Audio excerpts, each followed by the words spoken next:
قربانی کے ایام 3 ہیں، 10، 11 اور 12 ذوالحجہ۔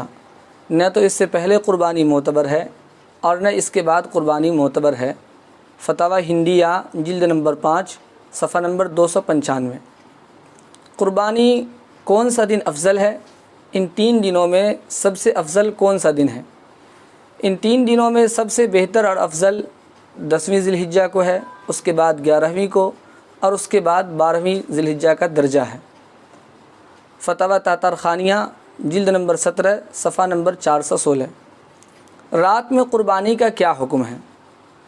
جس طرح سے دن میں قربانی کرنا جائز ہے، اسی طرح سے رات میں بھی قربانی کرنا جائز ہے، لیکن شرط یہ ہے کہ رات میں اگر کوئی قربانی کرتا ہو تو روشنی کا بہترین نظم ہو، اچھا نظم ہو کہ جس سے قربانی کرنے میں، جانور کو ذبح کرنے میں کوئی کمی نہ رہ جائے۔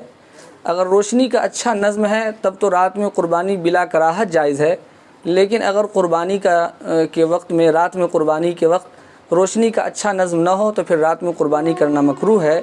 بدائع الصنائع جلد نمبر 4 صفحہ نمبر 223۔ قربانی کا اصل وقت کیا ہے؟ کس وقت سے لے کر کس وقت تک آدمی قربانی کر سکتا ہے؟ تو قربانی کا اصل وقت 10ویں ذی الحجہ کے طلوع فجر سے لے کر 12ویں ذی الحجہ کے غروب آفتاب تک رہتا ہے۔ اس لیے اگر کوئی دیہات کا رہنے والا ہے، دیہات کے اندر کوئی شخص، یعنی ایسے گاؤں کے اندر کوئی قربانی کر رہا ہے کہ جہاں عید الاضحیٰ کی نماز نہیں ہوتی، تو وہاں پر قربانی کرنے کی اجازت ہوتی ہے۔ طلوع صبح صادق کے بعد سے آدمی قربانی کر سکتا ہے۔ لیکن اگر کوئی شخص شہر میں ہے جہاں پر آدمی عید الاضحیٰ کی نماز ادا کرتا ہے، یا ایسی بستی ہے جہاں عید الاضحیٰ کی نماز ہوتی ہے، تو وہاں اگر کوئی قربانی کرنا چاہتا ہے اور عید الاضحیٰ کی نماز سے پہلے قربانی کر لے تو اس کی قربانی کا کوئی اعتبار نہیں، اسے دوبارہ قربانی کرنی پڑے گی۔ عید الاضحیٰ کی نماز سے پہلے قربانی کا اعتبار نہیں ہے۔ یہ ہدایہ جلد نمبر 4 صفحہ نمبر 429۔ اب مسئلہ یہ رہا کہ اگر کوئی شخص شہر کے اندر ہے اور شہر میں جہاں عید الاضحیٰ کی نماز ادا کی جاتی ہے اور وہاں جامع مسجد میں نماز نہیں ہوئی یا عیدگاہ کے اندر نماز نہیں ہوئی اور اس سے پہلے کسی نے قربانی کر دیا، تو اس کی قربانی کا کیا حکم ہے؟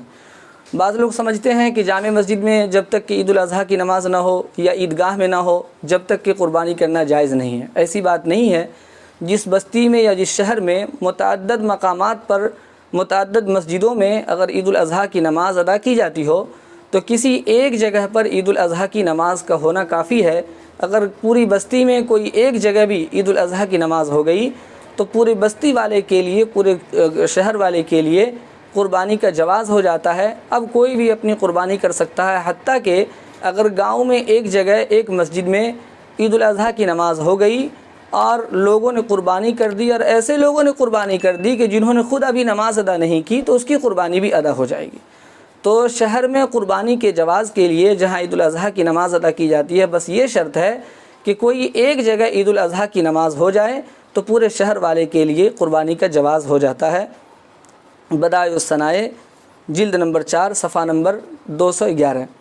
ایک سوال یہ ہے کہ اگر شہر کے اندر عید الاضحیٰ کی نماز ہی کسی وجہ سے ادا نہ کی جائے 10ویں تاریخ کو، فتنہ کی وجہ سے یا کسی مجبوری کی وجہ سے کسی شہر میں عید الاضحیٰ کی نماز ادا نہ کی جائے، تو پھر 10ویں تاریخ کو آدمی کب تک کہ قربانی سے رکا رہے گا؟